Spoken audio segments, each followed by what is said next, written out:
Welcome once again into the Radiopedia Reading Room, a podcast unconcerned with books or poetry, tea leaves or palmistry. This is a radiology podcast. My name is Andrew Dixon, and joining me, you name it, he's been screened for it. It's my co-host Frank Gaylard.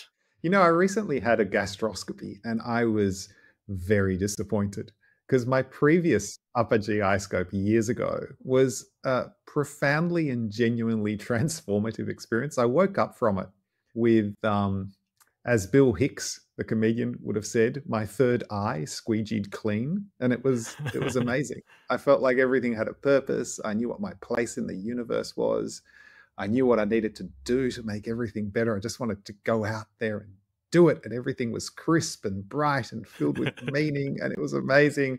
And this time, nothing, not a sausage. Nothing. Very, very disappointed. Just woke This up. reminds me, a few years ago, the wife of the podcast and I got his and hers colonoscopies together. That's not a real thing, but basically we got them at the same time. And so we woke up in the recovery room, and oh boy, we were both very happy with whatever it was that the anaesthetist gave us. We definitely needed a chaperone to take us home that day. We weren't being let out on our own because we were loving it. Quite the day, I must say. Highly recommended. 5 stars. Or should that be 5 polyps out of 5? You know, having had my, I guess it was 20-minute experience after the first scope, it actually made me realize that there was sort of another way of fundamentally existing. And there's a lot of renewed interest in and emerging research on the effects of psychedelics. And in some cases, that single exposure can have a really long-lasting, if not lifelong effect, and often really positive. And now I completely buy that. I suppose, for example, if you were, say, hiking in the outback and you had the experience, the lived experience of being directly spoken to by a real and loving God, even if that never happened to you again, it would have profound lifelong effect, right? Well, in my case, my God was ketamine, I think. So you think they actually had profound effects that lasted? Because mine was just like a good fun for an hour or two, and then I don't remember having any fantastic realizations during that period other than life is great. No, for me it was, because it wasn't just feeling really good. It was an alternative way of existing, like a way of seeing the world that was fundamentally different. And even now, just talking about it, thinking back to that moment, it kind of reminds me that I can see the world in this different way. So, I mean, if it wasn't that I was petrified of having one of those terrible drug trips, I'd be all over having additional psychedelic experiences. I'd love it. A future podcast, perhaps. Frank Yeah, Gaylard down the K-hole. Both be tripping. So today's main segment, Gaylard, is not about psychedelics and tripping. It's not even about bowel cancer, but it is about screening. It's all about lung cancer screening with low-dose CT. So we're going to begin by listening to an abridged audio version of Jeffrey Kanne's lecture from Radiopedia 2025 on lung cancer screening programs around the world. And then we'll go straight in to listen to a panel discussion on the topic led by Miranda Siemienowicz, in which she's joined by Jeffrey and also a third thoracic radiologist, Jonathan Chung. What's the collective term for a group of thoracic radiologists, Gaylard? A non-specific of chest images? Maybe a clinical correlation or an acronym of chest radiologists. Yeah, they do love an acronym, yeah. Hey, before we go on, a few episodes back, I went on an uncharacteristic rant about pay-to-publish journals. I think the journal at that time was the Journal of Medical Hypotheses. Well, I might be able to outdo that as well today. There's a journal called Simply Medicine that has been running since 1922. So this is not, an up-and-coming fresh start money grab. Well, it's not a new money grab. Anyway, featured in the 11th of July 2025 issue is an extraordinary case report that I think might undermine all my concerns about medical publishing, because it's titled Asymptomatic Young Male with Ectopia Cordis Interna, a rare case report. And it was co-authored by 7 physicians, mostly from Iraq and Yemen. And the first sentence of the introduction reads as follows. Ectopia cordis interna, also called Tin Man syndrome, is a congenital condition that occurs when the heart is located within the abdominal cavity instead of the chest. Now, there's a couple of things that are startling about this. The first thing is that ectopia cordis interna does not actually exist. Ectopia cordis certainly does. That's where you have a anterior abdominal and chest wall defect and the heart protrudes outside from the chest. But the interna variant is not really widely recognized. Furthermore, if you search for Tin Man syndrome, you get one relevant hit. Do you want to guess, dear Dixon, what that result is? Oh, I reckon I know this one, Gaylard. Would that be the April Fool's case that we did years and years ago where Matt Skalski photoshopped the heart out of a normal chest x-ray and then added a cardiac CT into an abdominal CT? It was a scrolling stack and everything. That's right, Dixon. Well done. That was our 2015 April Fool's case. Oh, These yeah, that long ago. and I guess intrepid academics literally just copy and pasted Matt's images and submitted it to the journal as a case report, and it got published. And someone noticed this, and not, I should add, someone who peer reviewed the submission. And retractionwatch.com got into the action, and they published a post on it, links in the description, and it's worth a read. They spoke to Matt and some imaging expert to confirm that the images were the same. I mean, you don't really need to be an imaging expert. They are just the same image. Yeah, but, I think they they're did just due diligence. dotting the I's and crossing the T's on that one. Yeah. That's right. And they also reached out to the authors, and they write, the authors, however, maintain the validity of their case. Ashraf Bazilar, corresponding author of the article, and a researcher at, apologies for the pronunciation, Hadramaut Hospital in Yemen, called the similarities to the Radiopedia case entirely coincidental. And that is some serious doubling down. I mean, it's madness. They also point out that this is one of 6 case reports published by Ashraf Bazilar in the Journal of Medicine just this year. And I checked, I didn't recognize any other Radiopedia cases, but I would be pretty suspicious of anything that this group published. But this, as stupid and depressing and silly as it is, isn't actually what's really got my goat and that I need to get off my chest. Because this Journal of Medicine is one of 275 journals published by Limcock, Walters, and Clura, which, they're one of the big scientific journal medical publishers, right? There isn't a very minor little article processing fee that they charge. Yeah, just a small one. Just almost $2,000, $1,970 US, payable by the authors. And this Journal of Medicine comes out weekly and has over 100 articles per issue. Now, some quick maths, because maybe we're not all quick mathematicians. 100 times roughly 2,000 per issue is $200,000 US per issue, which is over $10 million US per year, just for this one publication. And they have 275 others. Now, I'm not suggesting that each and every one of the 5,000 or so papers that they publish each year is plagiarized or fabricated. I'm sure the majority are fine.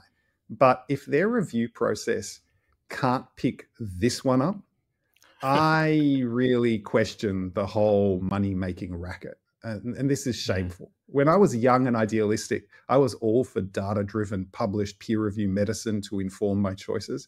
But that sort of is built on the assumption that you can trust the data.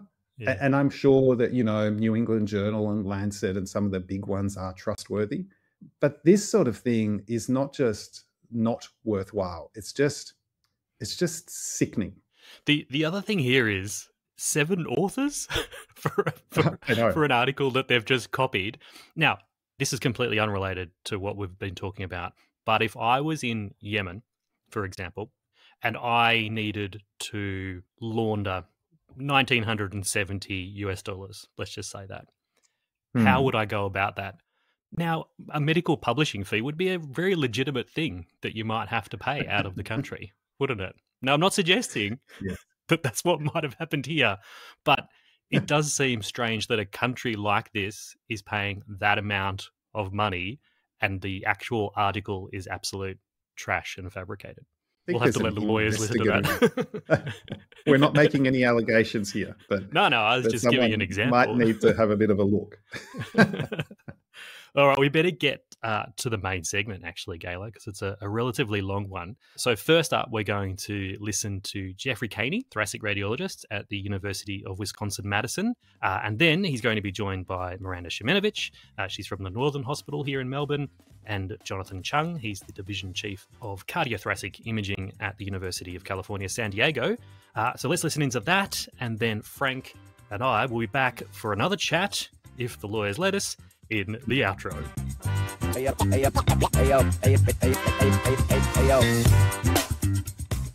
The National Lung Screening Trial was published in 2011. This landmark study of approximately 53,000 subjects showed a 20% reduction in lung cancer mortality and a 7% reduction in all-cause mortality because of CT lung cancer screening.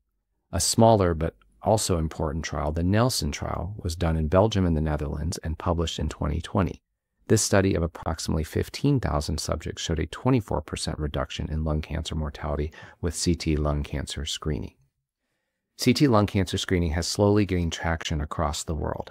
However, despite expansion of inclusion criteria, uptake remains low, especially in the United States, and national screening programs elsewhere remain limited. Now, there are many different lung cancer screening recommendations, but most of them are based off the Nelson study and the National Lung Screening Trial. Most patients that are screened are in their 50s, except for Japan, where they don't start till 60, and extend up to 80 in the United States and slightly younger ages elsewhere. The pack year smoking history does vary across countries. For example, in the United States, the minimum pack years is 20, whereas in Canada it's 30. In contrast, in the UK, any former smoker is considered eligible. And for former smokers, some countries limit it based on the quit date. So, for example, in the EU, patients who quit fewer than 15 years ago are still eligible, where those who quit after 15 years are not, in contrast to the United Kingdom and Canada, where any former smoking history is eligible if they meet the pack year requirements. Interestingly, in Japan and China, where they have higher rates of lung cancer in never smokers, they are also included in lung cancer screening, in contrast to the United States, Canada, the UK, and the EU. And then another question that still is fully unresolved is when to do annual screening, or is it biannual screening? So, for example, in the UK, they're offering screening at 2 years, and this will be the same in Australia, whereas in the United States, Canada, and other parts, screening is offered annually. So the current practices in the United States are as follows. Most healthcare systems in the United States offer CT lung cancer screening. CT scanners are relatively plenty. Even small rural hospitals have CT scanners, so patients from all parts of the United States can typically get to a site fairly close to home and get CT lung cancer screening. Additionally, we have U.S. government coverage. There's 2 cohorts that are covered. CMS is the Center for Medicare Studies. These are older patients. They are eligible if they are 50 to 77 years old. And then our Department of Veteran Affairs patients are eligible from 50 to 80 years. Additionally, in the private insurance, which is most of the population in the United States, especially the younger population, under the Affordable Care Act, sometimes known as Obamacare, private insurance companies are required to offer screening tests, including CT lung cancer screening, without a copay. And for these patients, they're eligible between 50 and 80 years if they meet the smoking history requirements. However, out of 14.2 million eligible Americans, uptake has been quite poor, with reported rates of under 6%. And it does vary by state. So, for example, California, our most populous state, has an uptake rate of only about 1%. In contrast, Massachusetts has an uptake rate of 16.3%. I will point out Massachusetts is the only state in the United States that has universal health care coverage. My own state of Wisconsin is in the middle of it, about 10%. Looking at distribution of lung cancer early diagnosis, white Americans have a higher rate compared to other groups of patients. And this is primarily because of lung cancer screening occurring more often in white Americans. So there are some disparities. But overall, most of the numbers are fairly close. Now, if you look at surgical treatment, there is a disparity with Black Americans and Indigenous people having surgical treatment, which is considered the gold standard treatment for early stage lung cancers. These groups of people are having them at a lower rate than other groups. Now, the UK is interesting because of the National Health Service, which is a single healthcare system that covers the entire population. They've taken a slightly different approach. So they are phasing in a screening program that's going to cover all of their current and former smokers. And their goal by 2025 is to screen 40% of eligible patients and to have this fully implemented by 2029. In contrast to other countries, the UK is offering CT screening every 2 years as opposed to annually. And this will result in about 1 million scans annually and a cost of about 270 million pounds sterling per year. One interesting thing about the UK is they are able to reach out to their patients. So rather than patients coming and asking for screening, they are actually contacting all eligible patients because of the single system with records covering the entire population. Now, if we look at a different part of the world, Australia is expected to start its screening program in July of 2025. Their eligibility criteria are slightly different, but they go as low as 50, but stop at 70 years old. The minimum pack year is 30 in contrast to the United States where it is 20.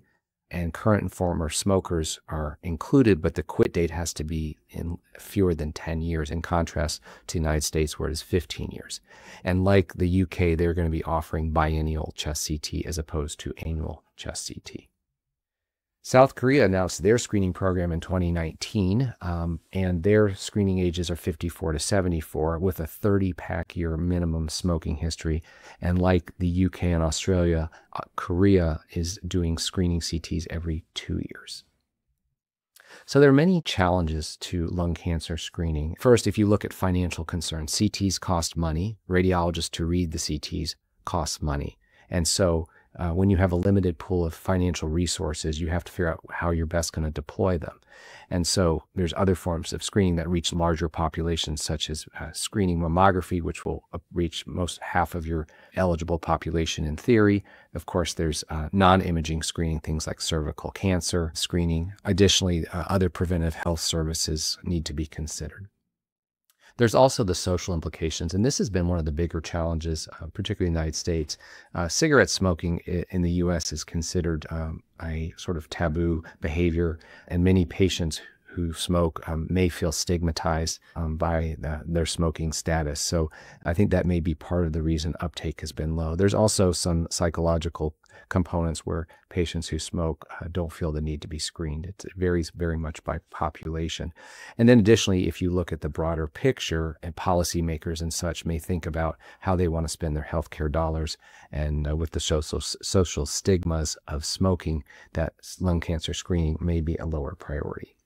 Capacity is probably one of the largest problems outside of financial, even in the developed countries that have larger, more robust healthcare systems. Capacity is a struggle. Volumes of imaging studies are up across most of the world. The number of radiologists available to interpret these studies is not kept up. Also, just access to scanners, even though they're quite common in most hospitals, there's the inability to get all of the patients screened who need to be screened. And finally, there's political, which sort of ties into all of them, the social aspect as well as the financial.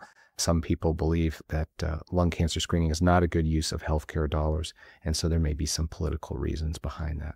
If we look at other parts of the world, lots of parts of Asia, Africa, for example, the other issue is just access to equipment, access to radiologists, the financial infrastructure of the healthcare system. So many, many different factors come into play, even though lung cancer screening is, in most calculations, cost-effective.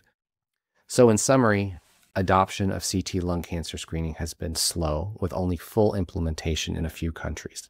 Patient uptake is less than robust for a host of reasons, both social as well as financial and even access to care.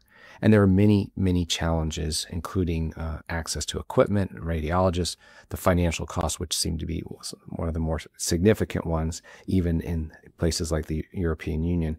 And then social attitudes still permeate the whole lung cancer screening environment.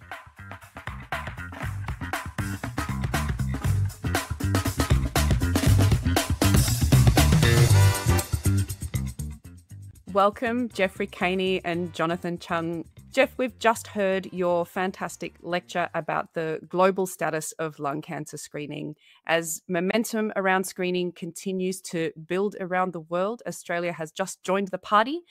Our national lung cancer screening program launched on the 1st of July with the parameters as you have outlined in your talk. At the nation level, Jeff, you talk about barriers to implementation of lung cancer screening, including political bias and health sector capacity. I'd like to hear from you both about how those kind of challenges are being seen played out around the world. Yes, this is a very challenging topic, and it varies greatly across the world depending on your healthcare delivery models, financial and human resources, and attitudes towards smoking. From a financial perspective, it's always challenging to convince policymakers that spending more money now for something to save even more money in the future, because policymakers are mostly thinking about the now and not the then. Workforce is another challenge. It's easier to focus on prioritizing and caring for those who are sick now than spending human capital on those who are not sick and may never even become sick. As far as success goes, while lung cancer screening rates in the U.S. remain stubbornly low, the number of adults in the U.S. who smoke continues to decline. And we know smoking cessation is far better for healthcare outcomes than lung cancer screening alone. I'm going to just piggyback off what Jeff was saying. Even if we had perfect funding and capacity, which is far from the truth, I think screening really won't take off in a country unless the program speaks the cultural language of its target population. The most successful countries probably going to pair policy with community-tailored messaging and navigation. I mean, there are communities which are, for example, more collective as opposed to individualistic, ones with variable levels of healthcare literacy, ones in which gender roles may even preclude women from pursuing screening for themselves, and those in which the trust of healthcare institutions is low. For example, in the United States, that would be like native tribal communities and African-American populations. So important to consider those things as well. Yeah, I think you're both absolutely right. There are so many challenges that need specific attention when a program like this is implemented. We're talking about a group of the population that have been told for decades that they are dirty, that this is their fault.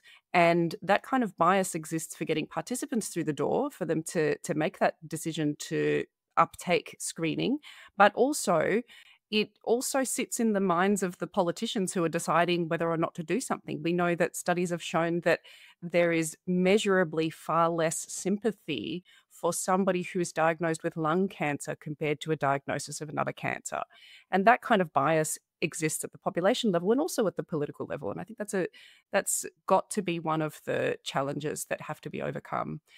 Jonathan, you're absolutely right about engaging with these populations in their language.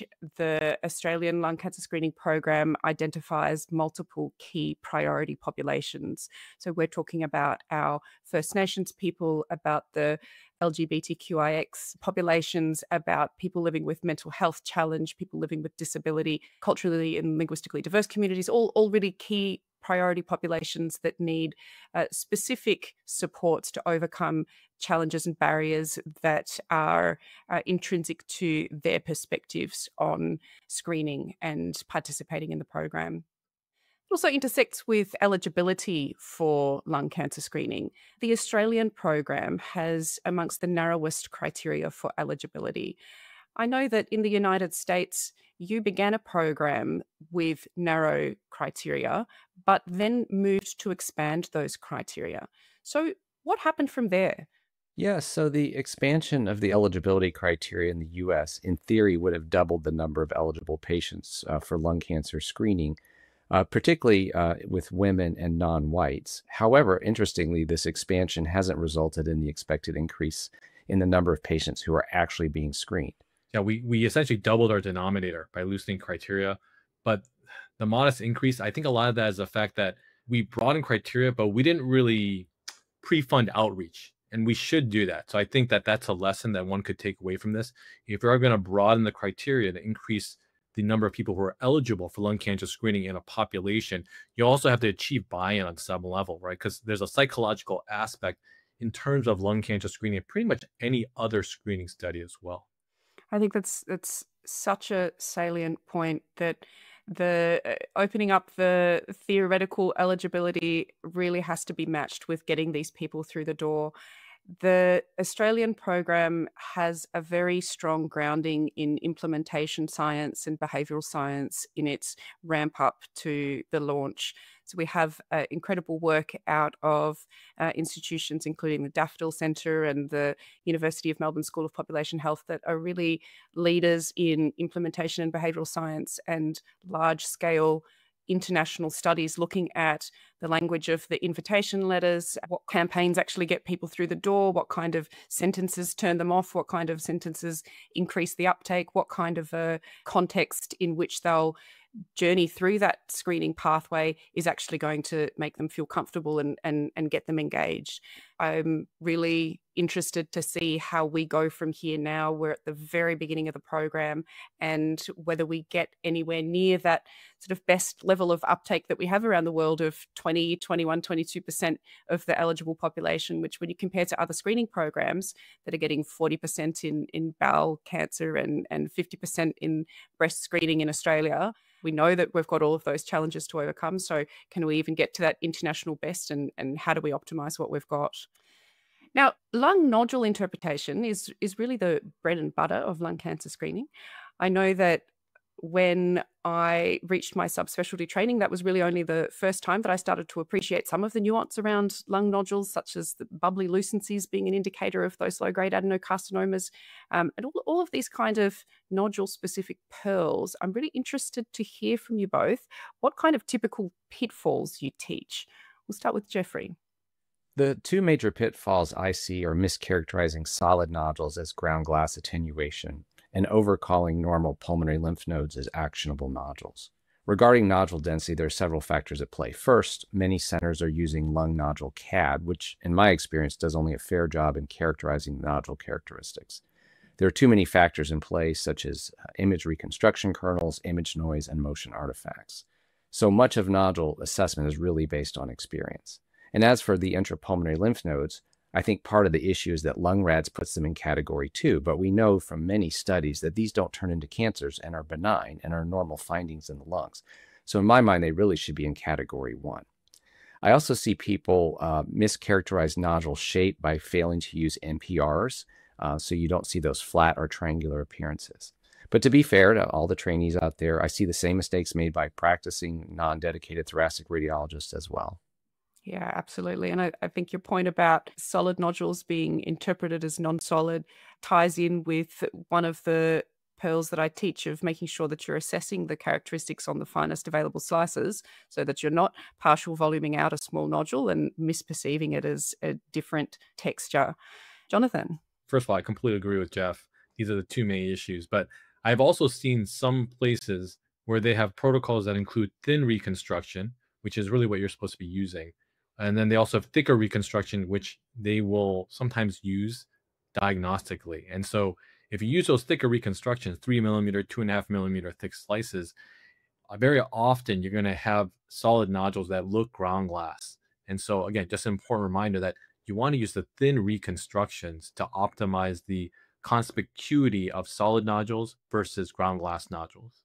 I'm really excited about the opportunity that exists in Australia now for an achievable upskill of the reporting radiologist workforce, because we have a program that is rolled out across the general reporting population that's not reserved for subspecialty reporters.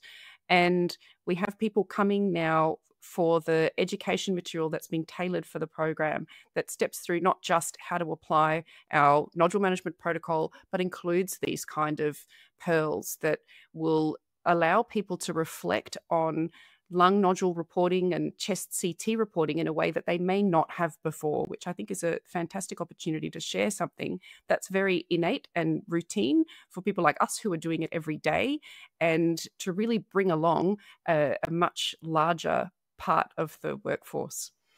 I want to think now a little bit about the way that we report these studies. Of course, in the States, you both are using the LungRads framework. The Australian program uses a nodule management protocol that has been tailored for the Australian context, which incorporates a lot of principles from LungRads, but also incorporates other specific tools. And our standardized reporting template is detailed and allows capture of not just screening category data points, but also nodule-specific data points that are then housed in our mandatory National Cancer Screening Register to allow data extraction and other types of reporting. But I'm interested to hear how structured reporting plays out in your own practices. We'll start with Jonathan. Yeah, you're doing it right, in my opinion. Disease-specific structured templates are quite powerful. And we use them here at UCSD. We use them back at University of Chicago. And so the beauty of having a disease-specific structured template is that you know where those data elements are going to be within the report every single time. So when you take these text reports and then you want to get data from them, abstract data from them, essentially label those reports so you get those data elements that you want for quality work or for other purposes. Very, very easy to do that. So if you use a disease-specific structured template, your IT team can do that. They can create an algorithm or some sort of program to quickly assemble that data in an automatic manner. If you're using free text, it becomes more challenging. Perhaps maybe not as big of a deal now that we have large language models and they keep getting better and better. But still, you're introducing the chance of error. Disease-specific structured templates, really, really powerful tool. I think that's something that will be a change in practice in Australia, where disease-specific templated reporting has not been as popular as it is in other parts of the world. But as it is mandatory for participation in our lung cancer screening program, I think it will allow exposure to a whole proportion of the reporting workforce who will then translate that benefit into other settings. And I expect that people who are reporting for the lung cancer screening program will be much more likely to uptake even sort of simple templated reports like the TNM structure for oncology reporting, because they're now more familiar with it in one setting. Jeffrey, what are your thoughts?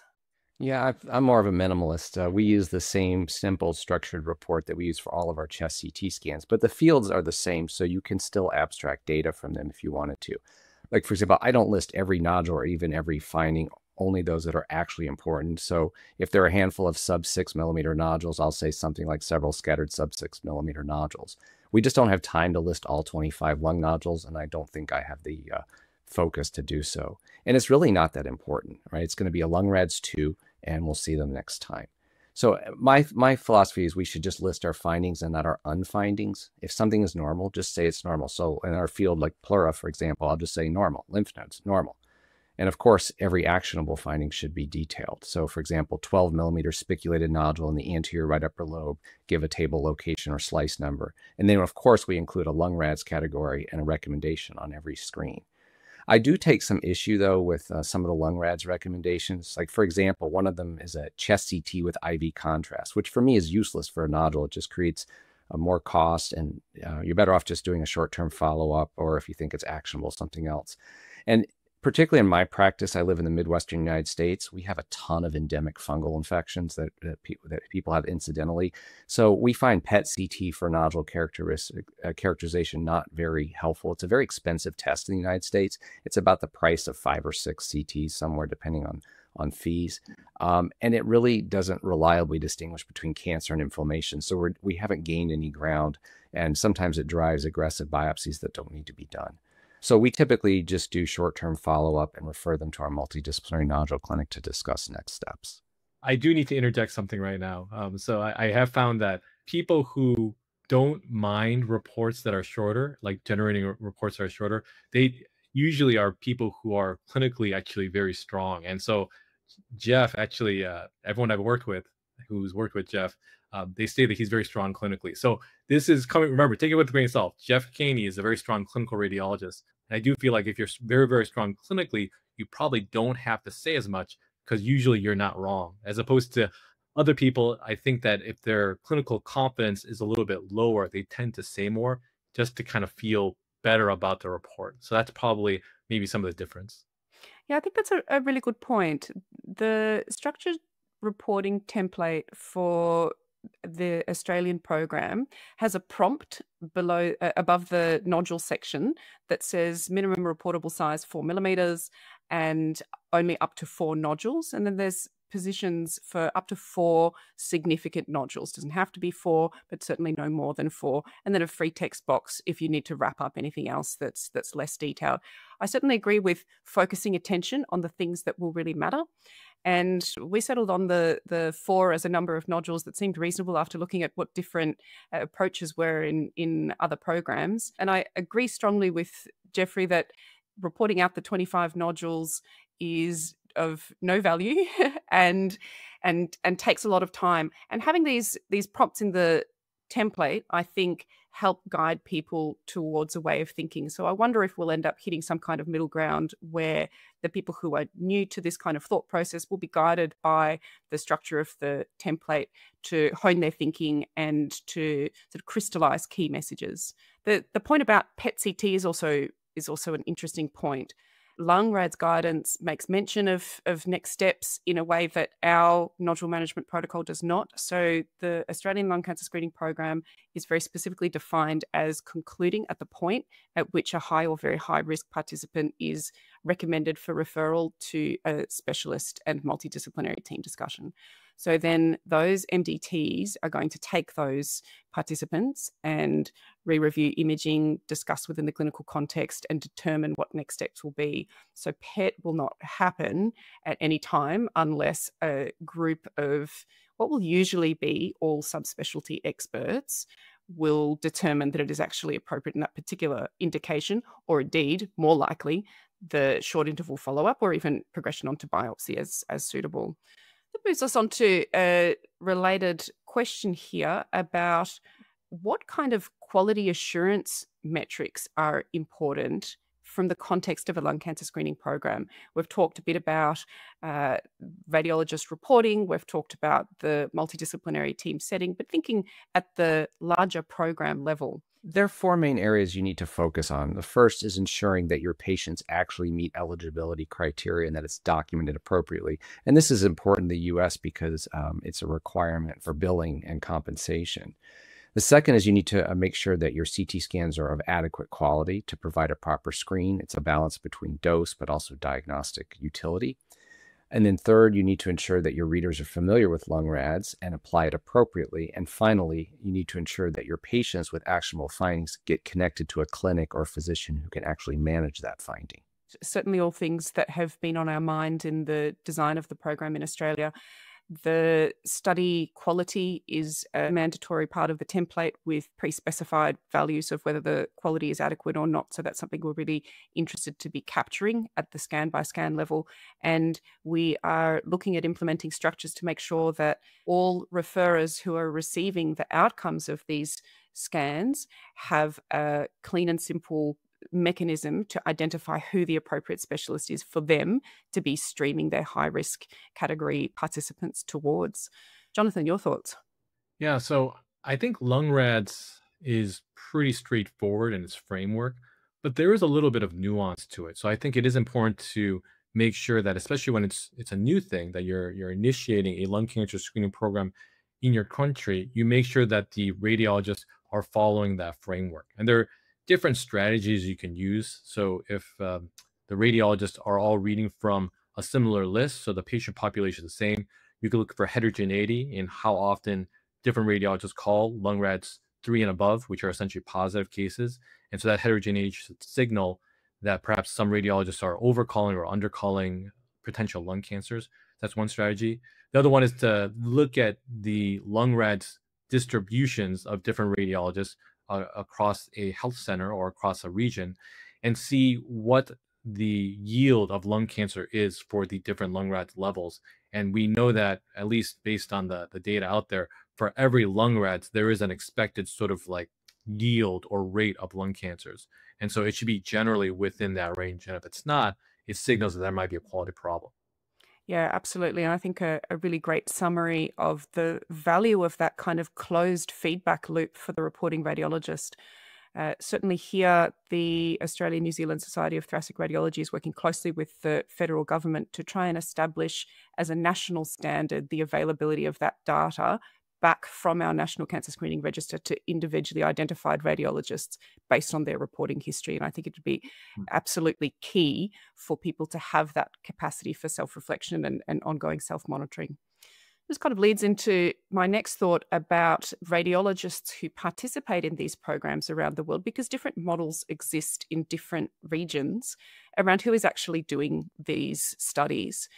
There are areas around the world where it is limited to those with subspecialty expertise. And I've already mentioned before that in Australia, this is a general radiologist rollout because we need that access and reach across the nation. But I'm curious to hear about the landscape of reporting in your experience. So interpreting and reporting lung cancer screening CT isn't really hard. We're not talking about complex interstitial lung disease. And in fact, most screens in the US, I suspect, are reported by non-thoracic radiologists just because of the demographics of our practices, and we have more generalists than specialists. But I feel confident that most general radiologists are more than able to do so.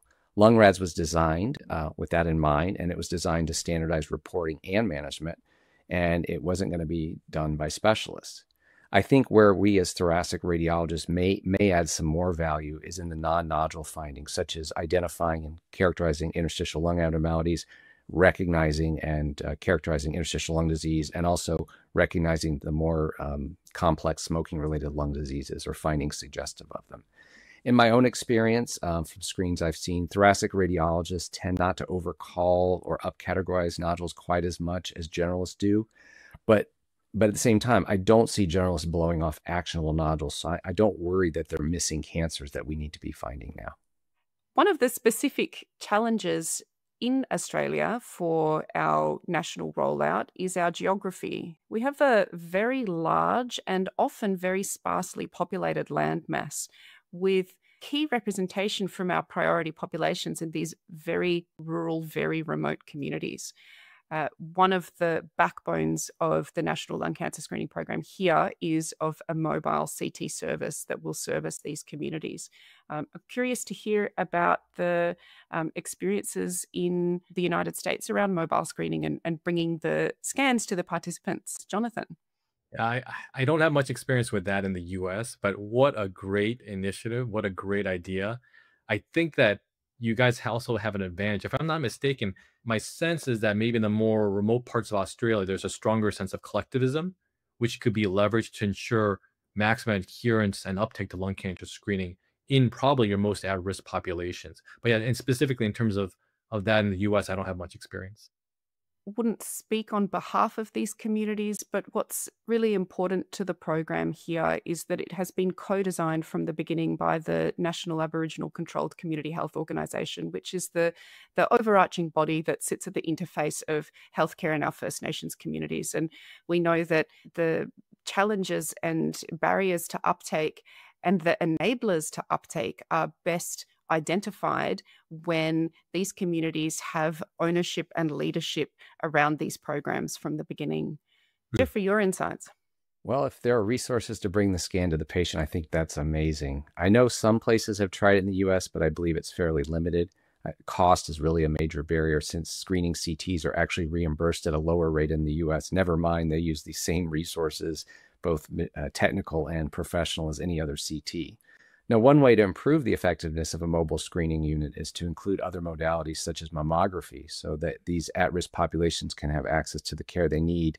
And then you make your investment more cost effective because you can screen multiple modalities and diseases at the same visit or same time. Yeah, I think that's a really good point. So in our program, we have an organisation called Heart of Australia who is building out a fleet of B-double trucks to service these most remote communities.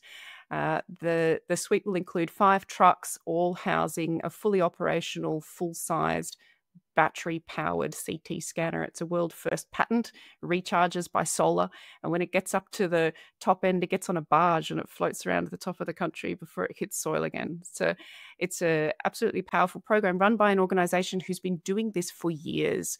So these trucks house a CT scanner, which not only does low-dose non-contrast CT, but is fully operational for CTCA, other contrast studies. It's got an X-ray unit, it's got an ophthalmology suite and a cardiology suite with a truck that unpacks sideways when it's parked into these multiple clinical rooms with wheelchair access lifts and fully operational internal. So certainly leaning exactly into that model. This is really going to be the key in being able to service those people who otherwise have hundreds of kilometers of journey to access routine healthcare. That's amazing. Absolutely amazing. One of the key elements of lung cancer screening, and perhaps even the elephant in the room, is the additional findings that are non-nodule related. So all of these nuisance organs that we scan outside the lung parenchyma that have other additional things to identify. We know from the literature that the rate of additional findings on lung cancer screening CT is between 8 and 94%, which is a statistic that indicates the great heterogeneity in definitions around additional findings. What can you both share about your interaction with these kind of additional findings and how we need to manage them at the screening level, Jonathan? So I bet you the truth is actually probably closer to 94%. It's actually very, very common. And so I'm just going to make a plug here for interstitial lung abnormalities. I gave my talk on interstitial lung abnormalities, so maybe I'll just talk about this, and I'll leave the rest to Jeff here. But as you know, the same population that's appropriate for lung cancer screening are the ones who get idiopathic pulmonary fibrosis. And so we know that some of these patients with interstitial lung abnormalities, they are actually early idiopathic pulmonary fibrosis patients.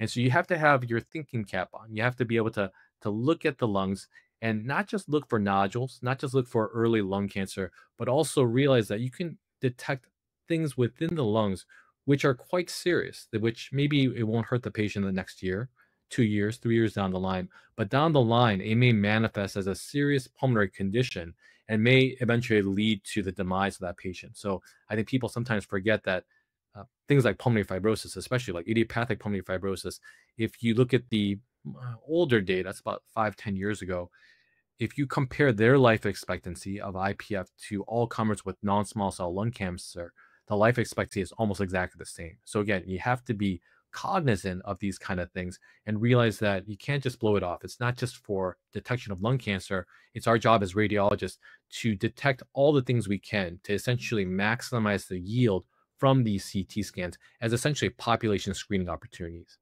Yeah, in my experience, coronary artery calcium is by far the most common finding we see. And you could argue that anyone who's actually eligible for lung cancer screening is already high risk for coronary artery disease.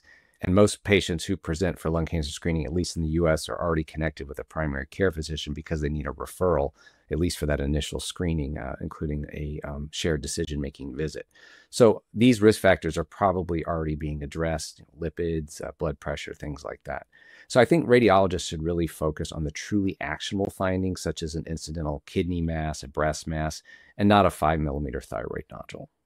I think that kind of perspective is really important. The additional findings guidelines for the Australian National Lung Cancer Screening Program really focus on highlighting things that you should not be reporting.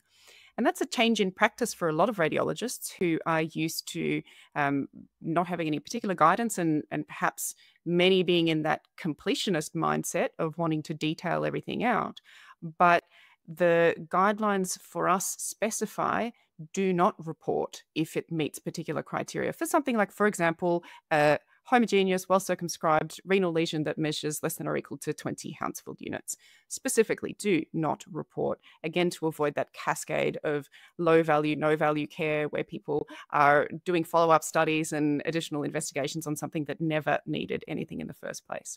And that kind of shift in mindset is not straightforward for somebody who's been reporting these out all of their life, but to support that transition, what the ANZ Society of Thoracic Radiology has really kept at the forefront of our minds is to make sure that there is written communication to referrers in their own education material around the program, and also to participants in the brochures that are used in shared decision making, that the radiologist will not be documenting things that are known to be not associated with symptoms or disease and require no intervention.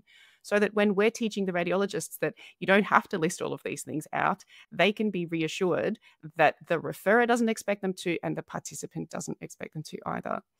And I think the question of the coronary artery calcified plaque is a really valuable one, because I agree, Jeffrey, it's so common.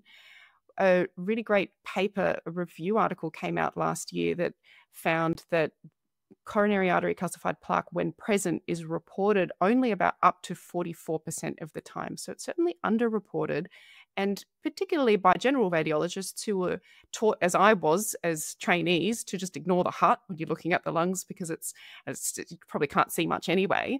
But we know that the pickup for calcified plaque is very sensitive with a non-gated, non-contrast, low-dose CT chest.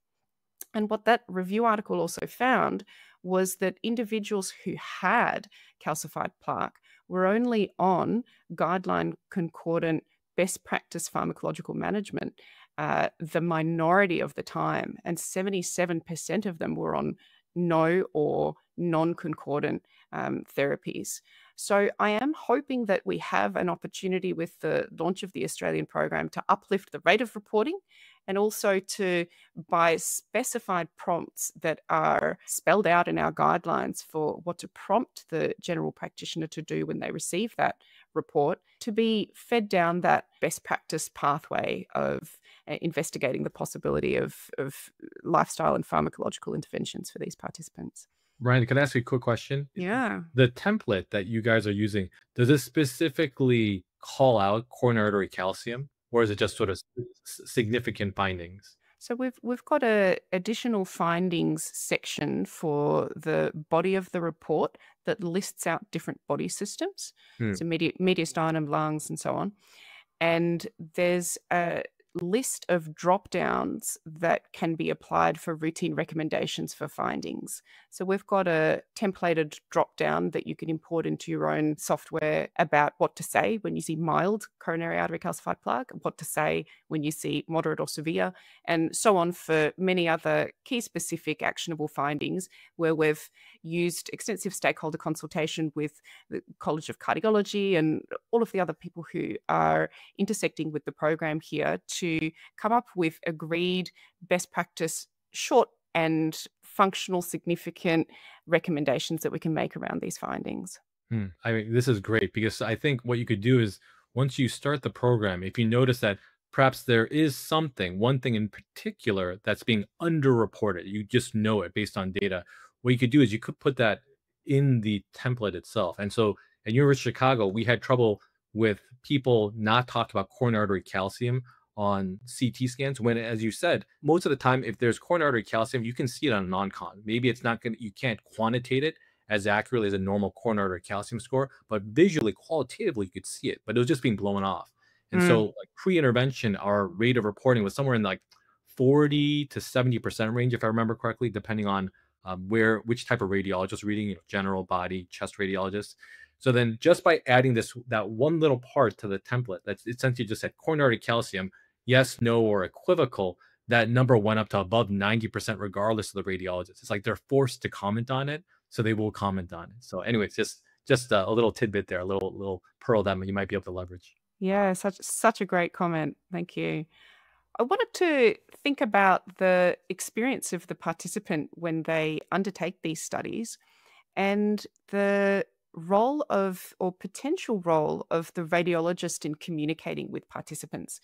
I think we're used to sitting in our quiet space away from individuals unless we're doing interventions, biopsies, but it's something that has been looked at in the literature and something that is playing out in some pockets around the world. I'm curious to hear your thoughts, Jonathan. Yeah, we did this as a pilot quality project. We actually had radiologists, who were myself and Dr. Lydia Chalala, actually talk to the patients after the lung cancer screening CTs. We showed them their imaging, and we did pre and post survey questionnaires to kind of glean what their attitude change was after that intervention of meeting with the radiologist and looking at their lungs. And so most of them didn't have positive findings, but occasionally some of them did. And so we would actually show them the nodules of concern. And so our data, and again, it's survey data, but our data suggests that having that interaction with the radiologist was highly valued by the patient, and it made the patient, based on the survey data, more likely to come back later for their lung cancer screening CT. And in patients who are still smoking, it made them more likely to stop smoking, because one of the things that we would also do is show them their emphysema, show them their respiratory bronchiolitis, show them their Langerhans cell histiocytosis if we could find it. I think just by human nature, we surmise that if you showed them that by smoking cigarettes, they were causing actual morphologic abnormality within the lung parenchyma, it would be motivating them for them to stop smoking. I think that's such a fantastic study. I will say, though, after the pilot was over, we realized economically this was not feasible to continue on. It took so much time, and at least in the United States, the radiology can't bill for that time. And I realized that if we had trained a nurse or a nurse practitioner, physician assistant to actually do this, it would have been much more economically feasible moving forward. Yeah, good point. Jeffrey? Yeah, there are a few centers in the U.S. that have their entire screening program run out of the radiology department, where the radiology team handles the the post-screening consultations. They manage the follow-up and referrals to for biopsy or surgery or pulmonary. And they also manage the patient flow, scheduling, eligibility, and all of that stuff. However, in reality, most radiology practices in the U.S. are scattered across large cities or even multiple states, with a lot of teleradiology practices folded into on-site practices. And so that makes it really impossible in most practices. Furthermore, because many smokers live in rural areas, direct access to radiologists is quite limited.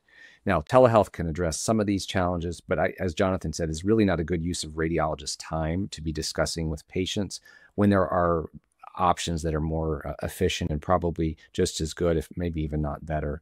As he mentioned, having an advanced practice provider who's trained, who can spend time with the patients and really can develop those skills rather than taking a radiologist out of the reading room. Moving on to other sort of supports around the program, in the Australian National Lung Cancer Screening Program, volumetry is the recommended method for measuring nodules. We know that it has increased reliability and increased sensitivity for growth. Many of these tools also come with nodule detection and automatic flagging of findings. I'm curious to hear what your perspectives are around the use of artificial intelligence on a more broader scale in lung cancer screening. Jeffrey? Yeah, we can use artificial intelligence in several ways. So first, you could even use AI just to identify your eligible patients by going through the electronic health record, just comparing patient demographics, smoking history against whatever the local criteria are for screening. And it could even exclude patients with other risk factors like metastatic cancer that sometimes just doing a record search could miss. Second, you can use AI to help radiologists identify and qualify your lung nodules or even quantify your nodules and even apply a correct lung RADS category or whatever categorization you're using. Third, you can use artificial intelligence to identify patients who have not returned for screening or for further evaluation to try to reduce that attrition. By identifying them, you can reach out to them personally and making sure that they do get back for an additional scan or a follow-up visit. And then in the thinking further in the future, we might even be able to use AI to identify which patients are at risk of not returning before they even get screened and see if we can intervene at the time of screening or shortly after to ensure that they come back. I love those ideas that Jeff mentioned. Another idea for me, just because I do have the interest in quality, I think Jeff does too as well. But if you wanted to evaluate radiologists and how they're performing with lung RADS, I think that you could probably use automated AI systems now, right? So imaging-based AI, everybody's working on that. It's great. It's so attractive because it makes sense. It's logical. But I think that there's another group of use cases which are non-imaging based, right? Radiologists, we do more than just look at the imaging, right? We obviously do a lot of the protocoling. We follow up with our clinicians, right? There's like different aspects to our job, which I think are really ripe for AI to tackle. And again, one of them is QA. And so, for example, if you wanted to determine the rate of positive pathological lung cancer for different levels of lung RADS for a specific radiologist, you could do that manually, but that is painful. Who wants to do that? And again, this kind of data is most powerful if you do it longitudinally over time. So who has the time, who has the resources to hire someone to do that over and over again? It's, again, not efficient. But this is something that now AI-based large language models can do quite easily and with high accuracy, above 95%. With quality, remember, as opposed to imaging-based AI systems where you want them to be as accurate as possible. You know, even 99%. You sometimes question yourself. You say to yourself, if it's 99% accurate, is it still okay for it to run autonomously? Probably not, right? That 1% error rate, it's still too high for an imaging-based AI program.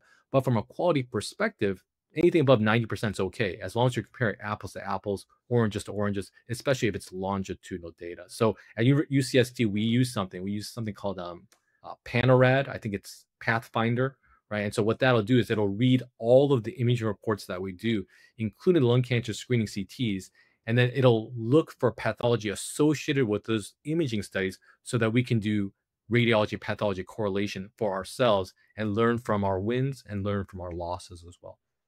That's an absolutely enviable tool to have in your institution. Absolutely fantastic. And congratulations on that process. Well, look, thank you both for joining me today. It's been so good to talk about this topic and really go down into the details and see how lung cancer screening has evolved and what kind of challenges are ahead of other nations who are looking to implement a lung cancer screening program.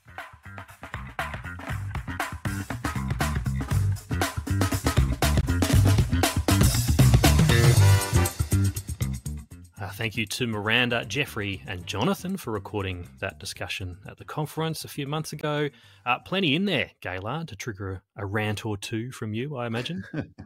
Well, the first thing I want to point out is that I can think of very few activities that would be worse than doing any kind of screening radiology. And even amongst screening studies, lung nodules would be the one that I would put pretty much down the bottom, right down there with breast screening.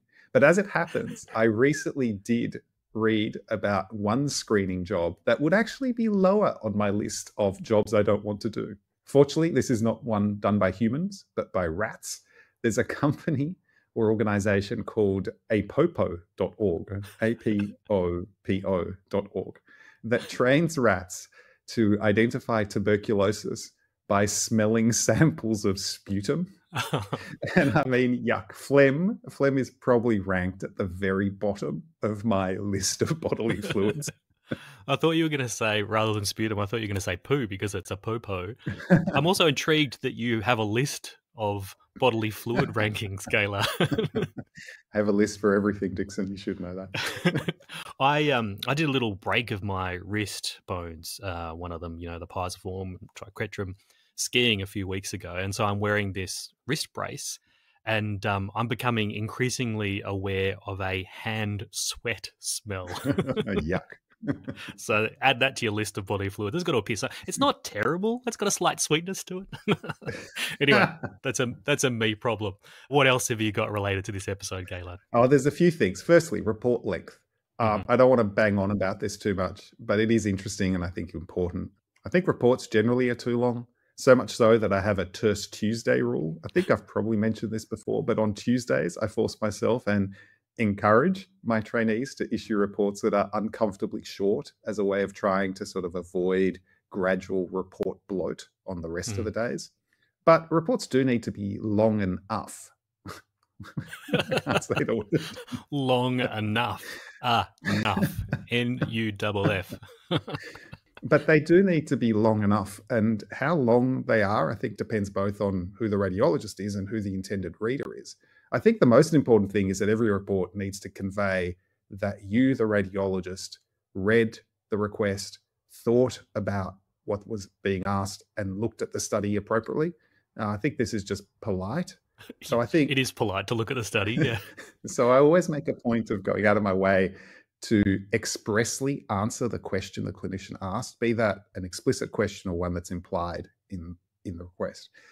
But I do worry that structured reporting and the slew of AI tools that are coming out result in these long, bloated reports that are tedious to create and tedious to read.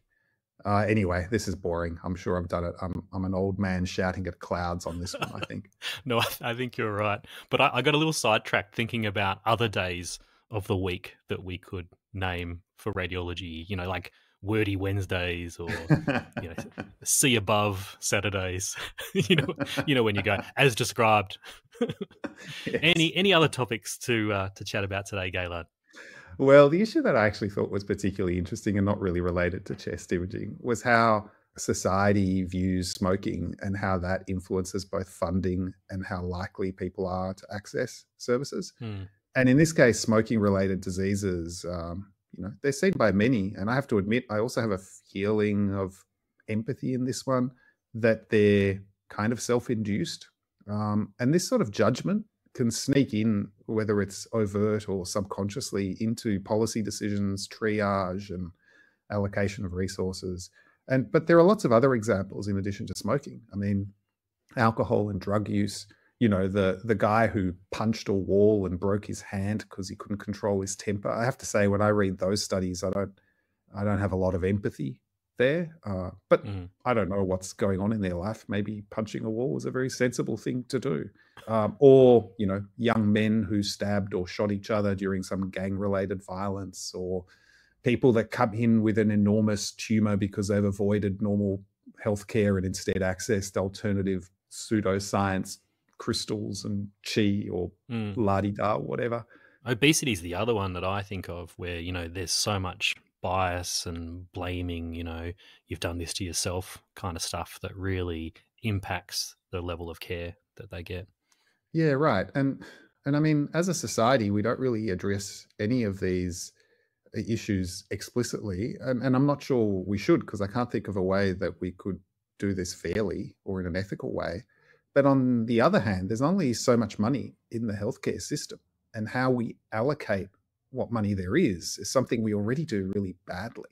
I can tell you one thing, though, based on what we've been talking about before, that we should immediately put a complete 100% ban on any public institution paying to have manuscripts published. That would be an easy saving. Yeah, absolutely.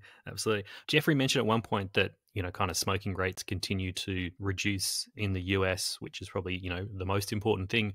But it's interesting in Australia at the moment, I see probably more smoking now in young people than there was 10 years ago. I think we had that period where vapes kind of became popular, then vapes got banned, and then people have become addicted to nicotine, and then they've turned to cigarettes. There's a lot of black market cigarettes available in Australia that they're really trying to clamp down on. So I think this is actually going to be an ongoing problem. So having a screening program is actually going to be as important for young people now as it is for older people who've been smoking for a while. Anyway, I think we should wrap this episode up. Gaylard, how can people get in contact with us? Well, you can email us at podcast@radiopedia.org with any ideas or feedback. And you can also join the Radiopedia community chat by visiting radiopedia.org/community. Yes, speaking of feedback, Gaylard, quite a few people have been in contact asking if we can play the creative narrative that I wrote for Radiopedia 2025 on the podcast. I got a professional audiobook narrator to read it out. I mentioned it in passing on the podcast, so people have kind of been asking for it. Some people heard it during the conference, and they also still wanted it to live on somewhere. So maybe we should put it in the podcast feed, but it's pretty random. It doesn't really feel like a podcast episode, Gaylard. Not a main segment. I reckon just put it in the podcast feed as an unnumbered thing. No intro, no outro, just a little random Easter egg thing. People either love it or hate it or be very confused. It's recorded like a short audiobook, so it's sort of perfect to listen to like a podcast. All right, so we'll do that. So it'll appear in the feed sometime between this episode and the next one. So listen out for that. If anything, it'll just be funny to think that there are people out there driving in the car thinking, their podcast is about to come on. It'll be a radiology one. And then they're like, what is this? Am I in audiobooks all of a sudden? And it might trigger some emails too. So if you love it or hate it, please write in and we can read out your response in a future episode. That reminds me of an audiobook that I listened to years ago. It's by Peter F. Hamilton. It's a science fiction, very long space opera thing called The Void Trilogy. And I remember listening to it, and it's divided into chapters. And every fourth or fifth chapter, it switches from a science fiction topic that's clearly all the characters are kind of related to this sword and sorcery fantasy thing. And the first time I listened to it, I was like, have they missed, is something happening? Is this randomizing chapters from different books? I had to go look into it. Eventually it all kind of makes sense. Well, kind of makes sense. but it wasn't a mistake. But yes, people might think, oh my God, something's happened to my feed. Is this random other thing? It's exciting. A little something different for a change. Let me read the next bit here. And if you want to help support Radiopedia, then you can become a paid supporter via the website or purchase an all-access pass to our online courses and conference. In doing so, you'll be helping us to give free course and conference access to people in 125 low and middle income countries. We've just introduced in September the possibility of purchasing 24 months rather than 12 months for an all-access pass at a slightly cheaper rate. Will hopefully be good for people who have like a CME budget and some money to spend. They can use it on buying a 24-month pass and get it kind of sorted out for a couple of years. Yeah, that's probably less than the article processing fee for one case study that you plagiarized. Substantially less than that publication fee. And what else can people do to help us out, Frank? And you can also help out by leaving a 5-star review in the podcast app of your choosing. Excellent. And we'll catch you all again sometime soon in the reading room. Stay rad, everyone. Stay rad. Stay rad. And listen out for a random episode coming in the feed shortly, but also the future episode where Gaylard and I go on a ketamine trip. Yes, that'll be fun. We might get Murph on as a special guest for that one because I think he's got some experience. He's probably got the contacts. Yeah. He knows a guy. He knows a guy. He knows a lot of guys. All right. See you, Gaylard. Bye-bye.